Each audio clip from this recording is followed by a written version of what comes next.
एहतशाम साहब, ये जो इकदाम किए जा रहे हैं ख़ास तौर पे रॉ शुगर की इंपोर्ट की इजाज़त और इसके अलावा एक्सपोर्ट की आज़ादी हो, नए मिल्स पर पाबंदियाँ हटाने, इन इकदाम से डोमेस्टिक मिल्स की अगर हम बात करें, इनकी कैपेसिटी के इस्तेमाल पर और साथ ही साथ ओवरऑल जो हमारे ख़ास तौर पे जो स्मॉल वो हैं छोटे काश्तकारों की अगर हम बात करते हैं, उनके लिए क्या इम्पैक्ट आएगा, क्या असर पड़ेगा? देखिए, हमने ये बात तो अपनी जगह बहुत दुरुस्त है। जो मेरा ख्याल है ग्लोबल इकॉनमी में जिस तरह देखा जाता है कि डी रेगुलेशन के बड़े फ़ायदे भी हैं। अभी आप देख लें, जब हुकूमती कंट्रोल ख़त्म हो जाते हैं तो चीज़ें ठीक होती हैं। अभी आप गंदम को डी रेगुलेट किया आपने तो उसके असरात आहिस्ता आहिस्ता नज़र आना शुरू हो गए। देखिए, सबसे बड़ा मसला हमारे मुल्क में, मेरा ख्याल है शायद बाकी जगहों पर भी ऐसा ही होता है कि ये इससे जब आप कंट्रोल करते हैं चीज़ों को, डी रेगुलेशन, सेंट्रलाइजेशन होती है चीज़ों की, डी रेगुलेट नहीं करते तो होता क्या है, फिर कार्टेलाइजेशन बढ़ती है। फिर चंद एक आपने देखा कंपनियां बैठ के फैसले करती हैं कि कितनी कीमत रखनी चाहिए, चाहे गंदम की है चाहे चीनी की है। देखिए, अब सबसे बड़ा मसला जो आप जिक्र कर रही हैं आमना, इस सारे मामले में सफ़र कौन है? आम आदमी। चीनी की कीमत जब हुकूमत मुकर्रर करती है तो उससे मसाइल पैदा होते हैं। अगर आप कंपटीशन फ्री कर देंगे, एफिशिएंसी आएगी। और फिर यह कि मार्केट इकोनॉमी की जो बात करते हैं, सारी चीज़ें ये इस तरह तेज़ी से बेहतरी की तरफ जाएंगी, तो मेरा ख्याल है इसमें जो दो बड़े फ़ायदे होंगे। एक तो चीनी की कीमत जब अपना हुकूमत नहीं मुकर्रर करेगी, कंपटीशन होगा तो कीमत कम हो जाएगी, आम आदमी को फ़ायदा होगा। इस सेक्टर में इन्वेस्टमेंट आएगी, एफिशिएंसी बढ़ेगी, इनोवेशन आएगी, इसमें लोग इसमें आएंगे। अभी तो एक अरसे से आप देख लें ना, हुकूमत ने पाबंदियाँ लगाई है, शुगर मिल जो है ना नहीं इंस्टॉल कर, नहीं आप लगा सकते, आप कोई ऐसी इंडस्ट्री नहीं कि। इसकी वजह क्या है? इसकी वजह यह है कि इसके फ़ायदे उठाए गए, नाजायज़ फ़ायदे उठाए गए, हुकूमतों ने ख़ुद फ़ायदे दिए। दूसरा मुझे लगता है हमने इसमें जो बड़ा एलिमेंट है फ़ायदे वाला है कि जब आप एक चीज़ इंपोर्ट एक्सपोर्ट करते हैं, हुकूमत इजाज़त देती है, उसमें आपने देखा बड़ी मुश्किल से आपने साल डेढ़ साल हो गया है IMF के कहने पे अब सब्सिडी नहीं दी जाती। तो जो चीनी की मिलें वाले हैं ये क्या करते थे?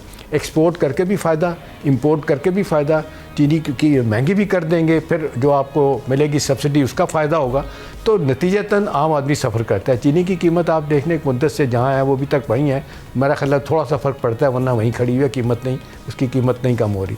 अब सवाल ये कि इससे क्या फ़ायदा होगा? मुझे तो लगता है कि इससे बड़ा एक तो किसान को फ़ायदा होगा, उस पर जो कदगन लगाई गई थी, तुम इसको बेचोगे जाके गन्ना और इसको नहीं बेचोगे, वो ख़त्म हो जाएगी। एक तो यह है कि उसको आज़ादी हो जाएगी, अपनी मर्ज़ी से अपनी बुआई करेगा, और साथ ही हुकूमत जो अच्छा काम करेगी, जो करना चाहिए, जो कह भी रही है, वो ये है कि जी जो गन्ने की क्वालिटी है, हम बुआई से पहले हम जो है ना वो सारी डिटेल जो है ना किसानों को दे दिया करेंगे ताकि उनकी फसल ख़राब ना हो। तो मेरा ख्याल है हमने ये एक विन-विन सिचुएशन है। और वो जो ट्रेड बैलेंस है वो कुछ जो अच्छे फैसले आप समझ कोई असर आएगा? ख़ास तौर पे जो हम देखते हैं कि कभी इंपोर्ट फिर एक्सपोर्ट, फिर इंपोर्ट एक्सपोर्ट, ये वाले मामला ख़त्म होंगे?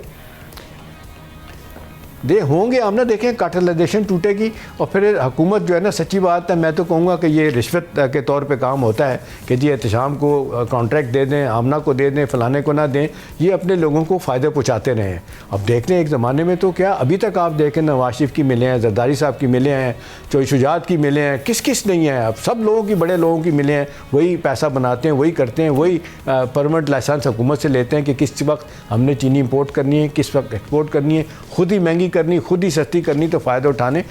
डी रेगुलेशन का सबसे बड़ा फ़ायदा यह है कि मार्केट ड्रिवन इकॉनमी होगी, लोग फैसला करेंगे हमने किधर जाना है। जब कंपटीशन बहुत बढ़ जाएगा और लोग भी आएंगे, नई चीनी की मिलों की इजाज़त दे दी जाएगी, तो मेरा ख्याल हमने बहुत फ़ायदा होगा।